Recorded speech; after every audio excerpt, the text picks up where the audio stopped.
እሺ ስለ ኢራን እናውራ አይደለ? እናወራዋለን ስለ ኢራን። ኦኬ ምን ታስባለህ? ማለት አሁን ይጀመራል ጦርነቱ ከእስራኤልና ከአሜሪካ ጋር ወይስ እንዴት ነው?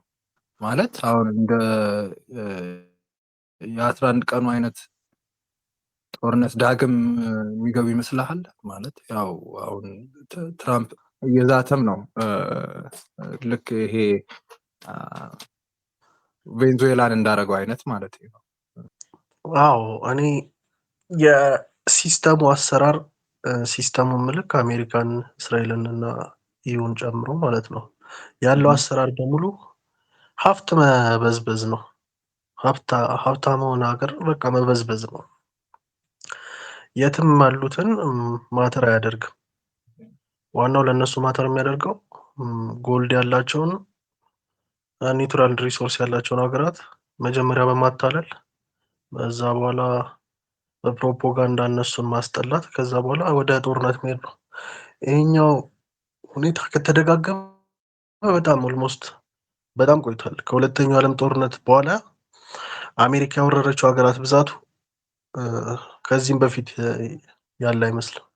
እስራኤል እና አሜሪካ የአንድ ሳንቲም ሁለት ገጽታዎች ናቸው። ላይክ አብረው ነው የሚተነፍሱት። ላይክ እኩል ነው የሚተነፍሱት። እኩል ወደ ውጭም እንደዛ ነው ብዬ ነው የማስበው።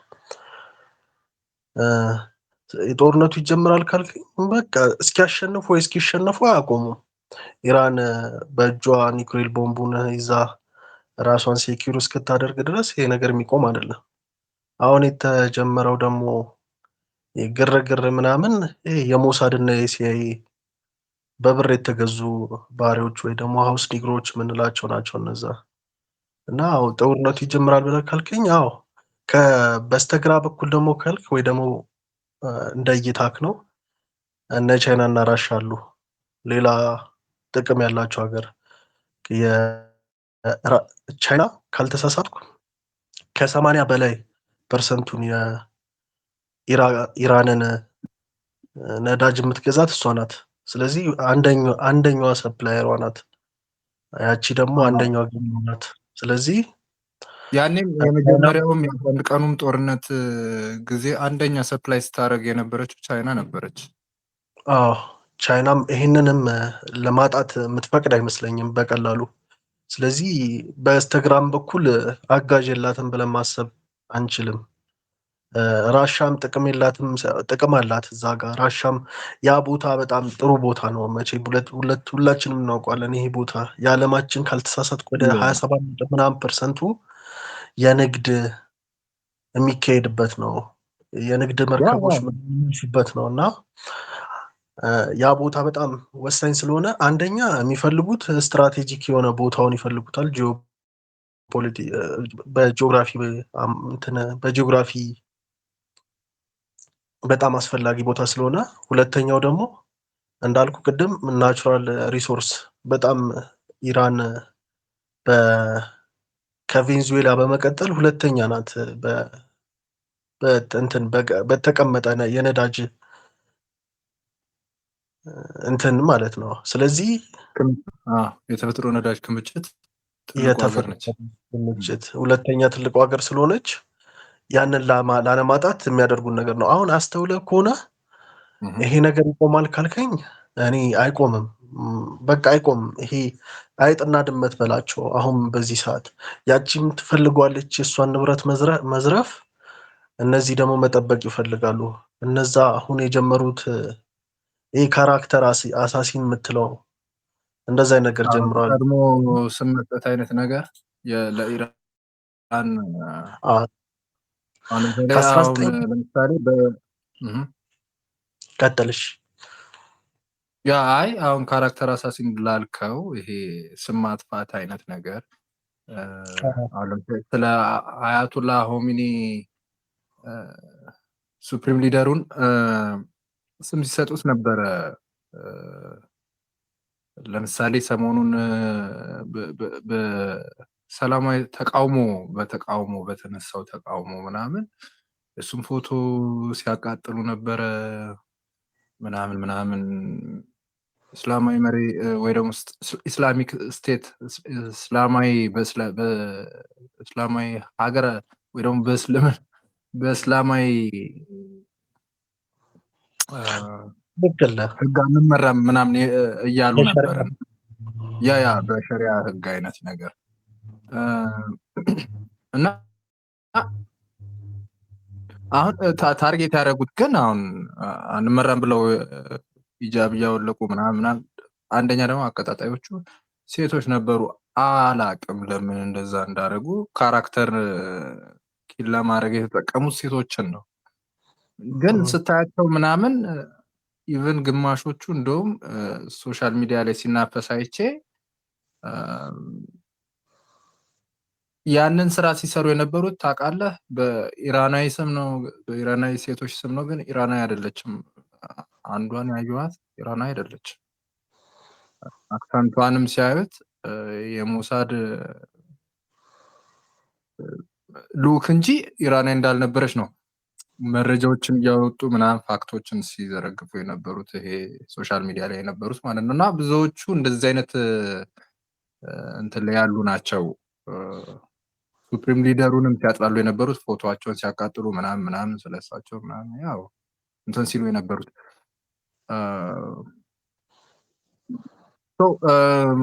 ከዛ በመቀጠል እሺ አይቀሬ ነው። ግን አሁን እንዴት ነው አሁን ማለት አሁን አንዳንዴ ግራ ይገባኛል። የውስጥ ሴራ ነው የሚለው ማለት ነው። አሁን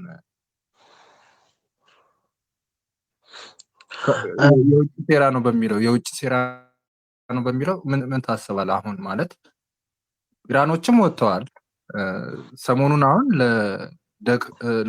ለድጋፍ የወጡ ሰዎች ብዙ አሉ፣ መንግስትን ለመደገፍ ማለት ነው። ወደ 3 ሚሊዮን የሚጠጉ ሰዎች ወጥተዋል። እና በዛው ልክም ደግሞ በተቃውሞ የወጡ ሰሞኑን በተቃውሞ ሲወጡ የነበሩ አሉ። አንጻራዊ የለኝ ሁለቱን እንዴት ምን ታስባለህ? ትክክል አስተውለው ከሆነ ማለት ነው ሪጅም ቼንጅ ለማድረግ ሲሞክሩ ወይ ደግሞ ይሄ ለመገልበጥ ሲሞክሩ አንድ አይነት ፓተርን ነው የሚጠቀሙት። ላይክ ላለፉት ከሁለተኛው ዓለም ጦርነት በኋላ በየትኛውም የዓለም ክፍል ይህን ነገር ነው የተጠቀሙት። አልቀየሩትም ታክቲካቸውን። መጀመሪያ ውስጡ ነው የሚበጠብጡት። ውስጡን ይበጠብጡና ያው ሀውስ ኒግሮ ቅድም ያልነው ያለ አይደል፣ የሚገዛ ሰው አይጠፋም። ተገዝቶ የሚሰራ ሰው ብር መቼም ታውቀዋለህ ነው። እና የሚገዛ ሰውን አያጡም እነሱም። እና የሚገዛ ሰው ስለማያጡ አንድ ሁለት ብቻ አይደለም ደግሞ በእኛ ሀገር ካልተሳሳትኩ ባንዳ የምንላቸው ማለት ነው። እና አይጠፋም። ስለዚህ እሱን አስተውለህ ከሆነ በዛ ነው እየተጠቀሙ ያሉት ባይነኝ። ለምን መሰለ? ምክንያቴ ያቺ ሀገር ትጠቀማለች ወይ? አሁን ሁሌም የሆነ የሚባል አባባል አለ። አሜሪካ ኢዩና እስራኤል ከአንተ በተቃራኒ ከቆሙ ሀገርክ በትክክለኛው መንገድ እየሄደች ናት የሚባል አባባል አለ። አሁን ወደ እውነት የቀረበ አባባል ነው። እና ያቻ አሁን አስተውለህ ከሆነ አያቶላ ኦሚኒ ካልተሳሳትኩ ስማቸውን፣ እሳቸው እንደ ሌሎቹ የአረብ መሪዎች ይሄ በወርቅ ላይ ወርቅ ምናምን ይሄ ፌንሲ ላይ መኖር የሚወዱ አይነት ሰው አይደሉም። እሳቸው ሞር እንደውም አባታዊ ናቸው። እስልምና ሃይማኖትን ተቀበል ካልተቀበልክ አይደለም እዚህ ጋር አሁን እንደውም አባታዊ ናቸው። ሀገሪቷን እንደ አባት ነው እየመሯት ያሉት። እየተቆጡ ምናምን እያደረጉ ነው እየመሯት ያሉት እንጂ ይህ ለገንዘብ ወይ ደግሞ ለስልጣን አይደለም ያን ያህል ፍላጎት ያላቸው። እና አስተውለህ ከሆነ የውጭ ጫና አለ ካልከኝ በደንብ አለ። ከ1979 በኋላ እንደ ኢራን አብዝቶ ማዕቀብ የተጣለበት ሀገር የለም። የሚገርምህ የማዕቀቡ ብዛቶች ተወውና የሚጥሉባቸው ማዕቀብ አይነት ራሱ ይሄ መሰረታዊ የሚባሉት ናቸው። የመድኃኒት፣ የእርሻ እንትን ሁሉንም አይነት ማዕቀቦች ነው የሚጥሉባቸው። ያን ሁሉ ነው እየተቋቋመች ያለችው። አሁን ኢንፍሌሽን ሊያጋጥመው ይችላል አንድ ሀገር ኢራን ብለህ ከጠየቅኝ፣ አሁን ሊያጋጥማት ይችላል። ምክንያቱም ለረጅም ዓመት ነው ማዕቀብ ሲጣልባት። ከዓለም ነው የገነጠሏት። አሁን ነው እንደውም ስትሮንግ እየሆኑ ሲመጡ እነዚህ ብሪክሶች ነው እየተነፈሰች የመጣችው። ገንዘቧን ገለውታል። ምንም አይነት ሽያጭ አታረግም።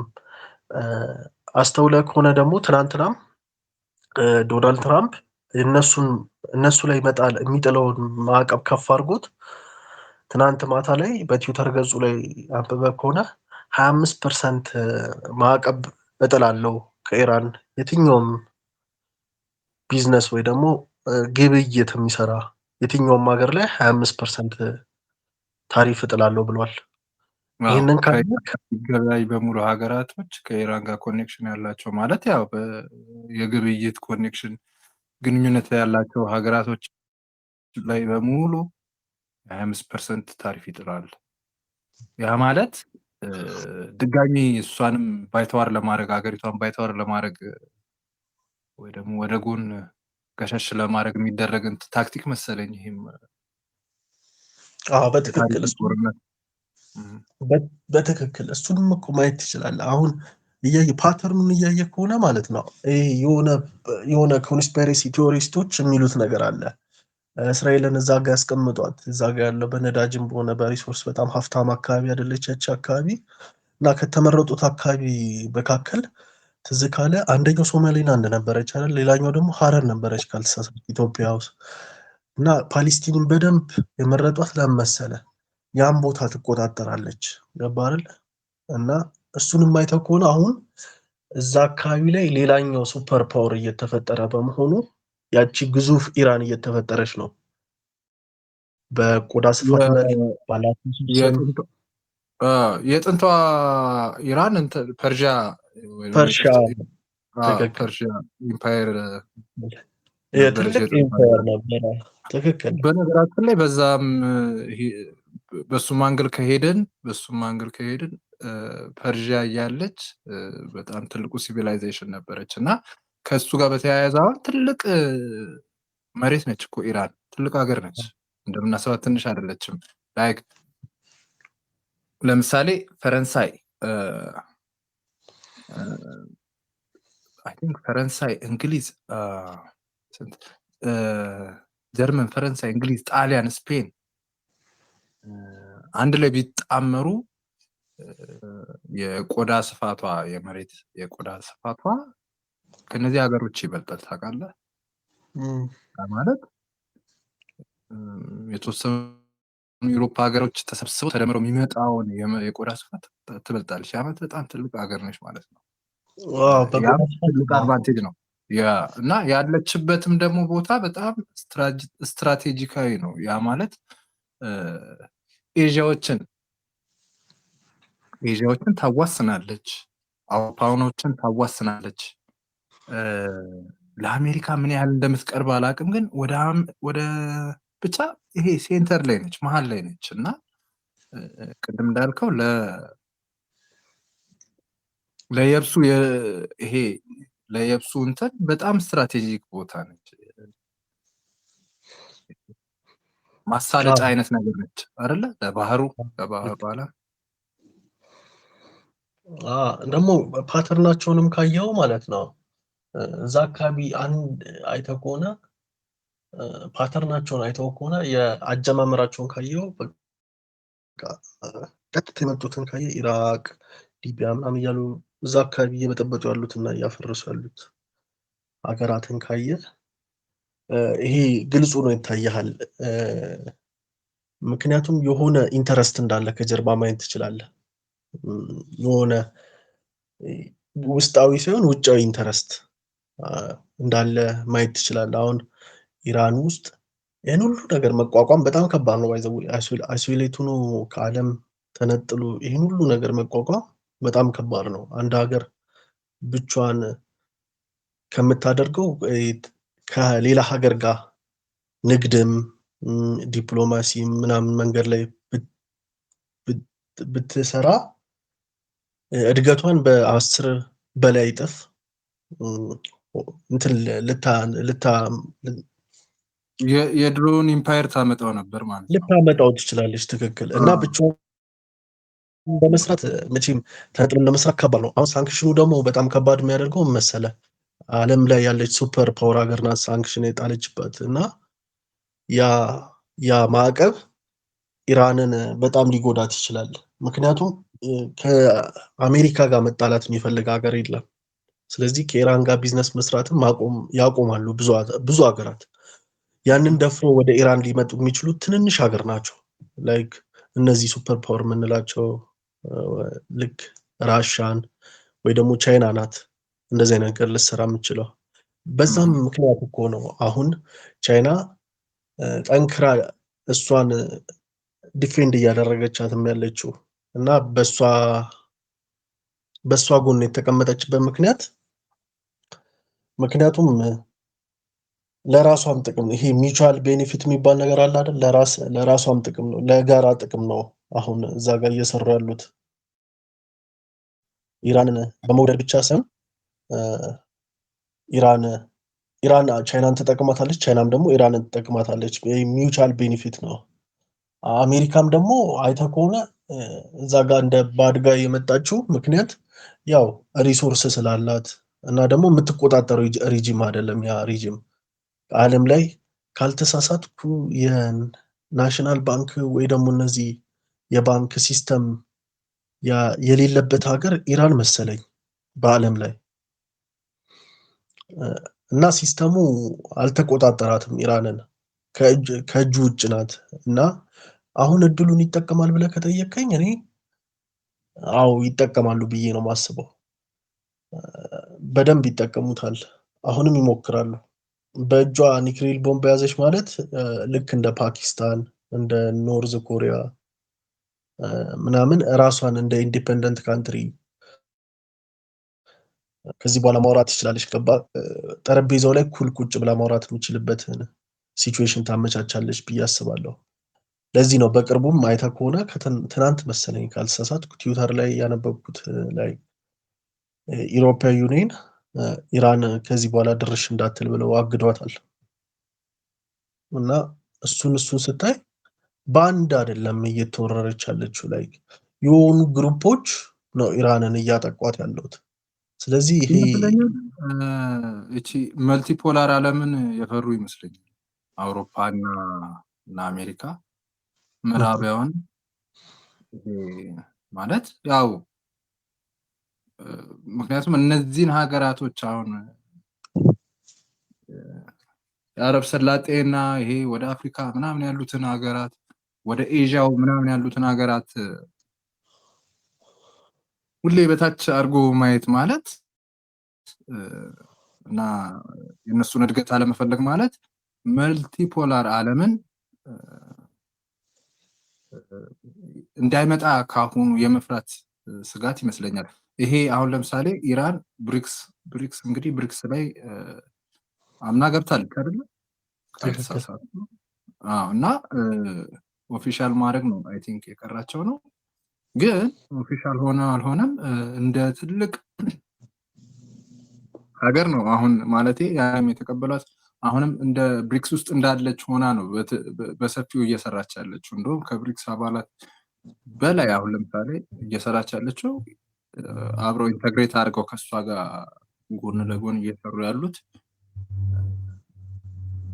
እንደነ ሩሲያ፣ ቻይና ምናምን ትልልቅ ሀገሮች እየሰሩ ያሉት ከሷ ጋር ይመስለኛል።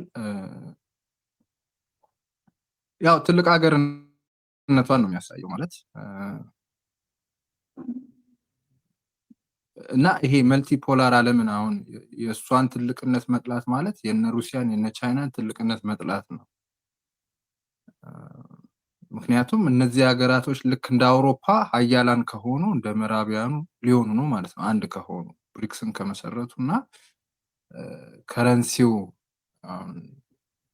የከረንሲው ጨዋታ አለ አይደል? አሁን ለምሳሌ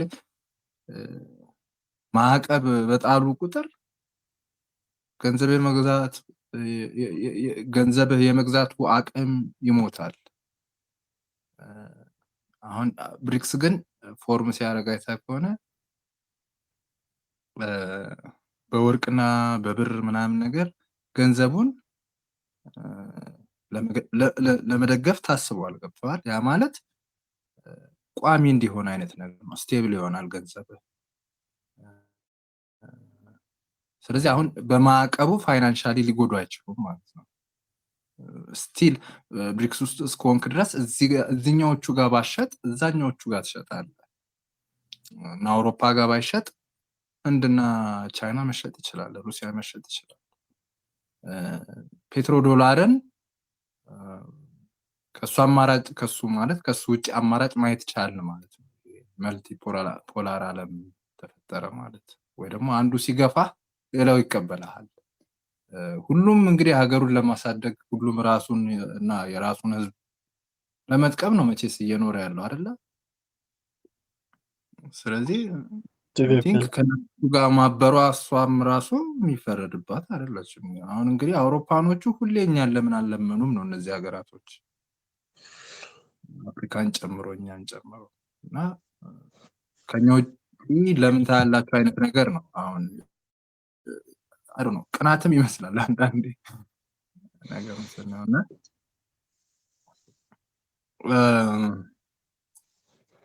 እሺ ፓተርናቸውንም እኮ ማየት ትችላለህ። ላይክ ፓተርኑም እኮ ታውቃለህ አንድ አይነት ነው የሚጠቀሙት ፓተርን አንድ አይነት ነው። እስቲ አስበው ሩሲያ ላይም አሁን እኮ እንደዛ ነው። አሁን ሩሲያንም በትልቁ ሊጥሏት ነበር አይደለ? በማዕቀብ ምናምን ትክክል። ያ ግን የተወሰነ ዝቅ አድርጓታል፣ ግን መልሳ ደግሞ አነሳችው ኢኮኖሚዋን። የሆኑ እነዛ ሳይዶች ሁሌ አንደኛነትን ወይ ደግሞ ኮንትሮሊንግን ነው ማለት ኮንትሮሊንግን ነው የሚፈልጉት። እስቲ አስበው አሁን ዩናይትድ ስቴትስ ከፍተኛ ባይዘዌ ሪሶርስ አላት፣ ከፍተኛ ሪሶርስ አላት። የሚገርም የራሷን ሪሶርስ ብትሞት አትጠቀምም። ዝም ብለህ ስታስበው አሁን የአንተን ቤት መጥቼ ከበላው የኔን ቤት አስቀምጬ በኋላ የኔን ቤት አላስበላም ነገር ነው አይደል? ወይ ደግሞ አስለምኜ ነው የምሰጥ አይደል? ወይ ደግሞ ኮንትሮል አደርጋለሁ እንደፈለክ።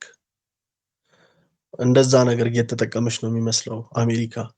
አሁን አይታ ከሆነ ባለፈው ነው ትናንት ወዲያ ካልተሳሳትኩ ዶናልድ ትራምፕ ኤክስ አካውንቱ ላይ በድፍረት ነው የአንድን ሉዓላዊት ሀገር ምን እንዳለ ሰምተዋል። ከዚህ በኋላ 300 ቢሊዮን ኪዩቢክ ሊትር አካባቢ ነው አይደል ያለው የኩባ እና ያን ነዳጅ መሸጥ ጀምረናል እና ቻይናም ሆነች ራሻ የትኛውም ሀገር መጥቶ መግዛት ይችላል ብሎ ሲያወራ ነበርና ከስር ደግሞ መልሶ የዓለምን 55% የሚሆን የነዳጅ ክምችት አሁን እኛ አካባቢ እኛ ነን የምንቆጣጠረው ብሏል። ማለት በቃ ፔትሮ ዶላሩ እንዳይወርድ ነው ማለት ነው። አሁንም ፔትሮ ዶላሩን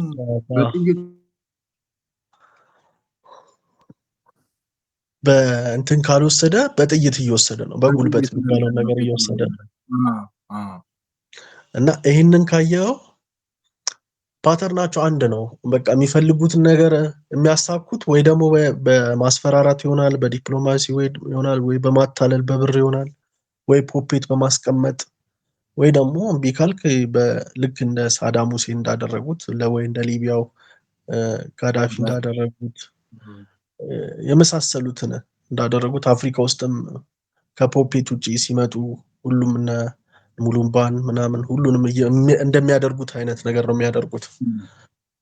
በራሱ በቤት ወይ ደግሞ በሃውስ ኒግሮ የሚባሉት ወይ ደግሞ በባንዳዎች ነው የሚያስገድሉና ማልከም ኤክስ ትዝ ካለ የሆነ ቃል ብለው ነበር እና ራሳችን እንገል ያደርጋሉ፣ ከዛ እርስ በርስ ተጫረሱ እንዳለው ማለት ነው። ለፕሮፓጋንዳ ነው የሚፈሩብን።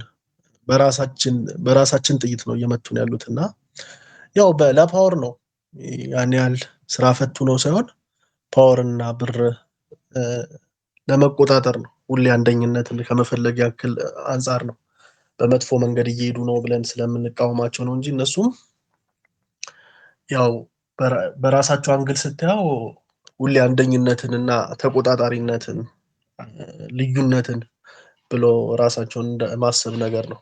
እነሱ ኢምፓየሩን እንዳይወድቅ የሚደረግ እንትን መሰለኝ። ያው ትክክል። የአውሮፓና የአሜሪካ ኢምፓየር የበላይነቱ አሁን ተፈርጀ ነው። አሁን ደግሞ ማለት ልክ አያቶማ እንዳሉት ትናንት ስትለኝ ነበር አንተም የሆነ ኢምፓየር ሊወድቅ ሲል የሚያሳየው ምልክቶችን እያሳየ ነው። 7 ስቴጆች አሉት። 5ቱ ላይ ደርሳለች አሜሪካ እያልከኝ ነበር። አሁን እያሳየች ያለችው እንደዛ ነው። አሁን ኢንተርናሽናል ሎ ብሎ የሰሩትን ራሳቸው እየሰረዙት ነው። እስቲ አንድን ሀገር ፕሬዚዳንት እሱን ቀጣይ ብናወራ አሪፍ ነው። ቀጣይ ኦኬ፣ እሱን ቀጣይ እናወራለን። ማለት ኢንተረስቲንግ ነው። ከዚህ ጋር ከዚህኛው ሀሳባችን ጋር የሚያያዝ ነው። ለዛ ቀጣይ እናወራለን። እስቲ መልካም። እና እየሄዱበት ያሉት መንገድ አንድ አይነት ነው ብዬ ነው የማስበው። አሁን ውስጥ ያሉት ትዝ ካለ ማለት ነው እኔ የሆነ ታሪክ ነበረ እንደ ታሪክ ዝም ብዬ እንደ ቅምሻ ነገር እና ምን እንደሆነ ልንገርህ። እኔ የሰማሁት በድሮ ጊዜ ማለት በድሮ ጊዜ ስለ ነጮች ጥቁሮችን በሚገዙበት እና የባርነት ንግድ በነበረበት ሰዓት ዘመዶቻቸውን እየሸጡ የነበሩት ጥቁሮቹ በመስታወት ትታለው ነበር፣ ፊት ማሳያ መስታወት። እና ያን ታሪክ ሰምቼ ነበርና ላይክ አለ በቃ ባንዳ አለ፣ የሚሸጥ ሰው አለ፣ ብር የሚገዛው ሰው አይደለም ነበር። መስታወት ነው ያልከኝ? ነገር ተቆራርጠ ነው በመስታወት። ኦኬ፣ የራሳቸውን ዘመድ የራሳቸውን የሚያውቁትን ሰው የተደበቀውን እየሸጡ ያጋለጡ ያሉት የነበሩት በመስታወት ነበር። እና ያው በዛ ሰዓት ሜቢ ቫሌብል የሆነ ከረንሲ ሊሆን ይችላል መስታወት። አስተውለህ ከሆነ ይሄ ነገሮችን አሁንም ለወረቀት ነው እየሸጥን ያለ ነው።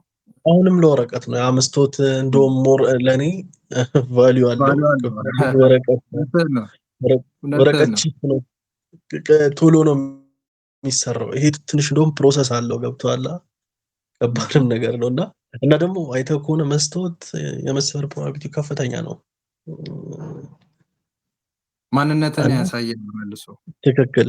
ቀጥል እስቲ አውራ። በቃ እኔ ላወራ የምችለው ከዚህ ቀጣዩን እንዳይረዝም እናሳጥረውና ቀጣዩን ቅድም የጀመርከውን ሀሳብ ቀጣዩን እሱን ፕሮግራም ብናረግስ አሪፍ። እናመሰግናለን። እናመሰግናለን። ኔክስት እቺ 7ቷን ኢምፓየር የምትወድቅባትን ነገር ከዚህ ጋር አያይዘን ብናነሳና ኢራን አያቶላ ሆሜኒም እንዳሉት ትልቅ ኢምፓየር እንዴት እንደሚወድቅ በገለጹት መሰረት እሷን ነገር ብናነሳ አይ ቲንክ አሁን ስለ ገንዘብም ያነሳኸው ነገር ስለ ኢምፓየርም ኢምፓየር ለምን ይወድቃል? ምክንያቱም ወደ ላይ ወደ ሰማይ የወጣ ነገር ሁሉ መውረዱ አይቀርም። ያ ማለት ታላቅ የሆነ ነገር ሁሉ መውደቁ አይቀርም፣ እንደ ጎልያድ ማለት ነው። እና እነዚህ ምልክቶች ምንድን ናቸው? እውነት እነዚህ ትልልቅ ሀገራቶች የሚወድቁበት ጊዜ ላይ ነው ወይ ወይስ እንዴት ነው የሚለውን እስቲ እናያለን። አይመስልም? እዚህ ጋር እያያዛል ሀሳቡ። አሪፍ፣ መልካም። እናመሰግናለን። ቀጣይ ስለዚህ እንወያያለን ማለት ነው። መልካም።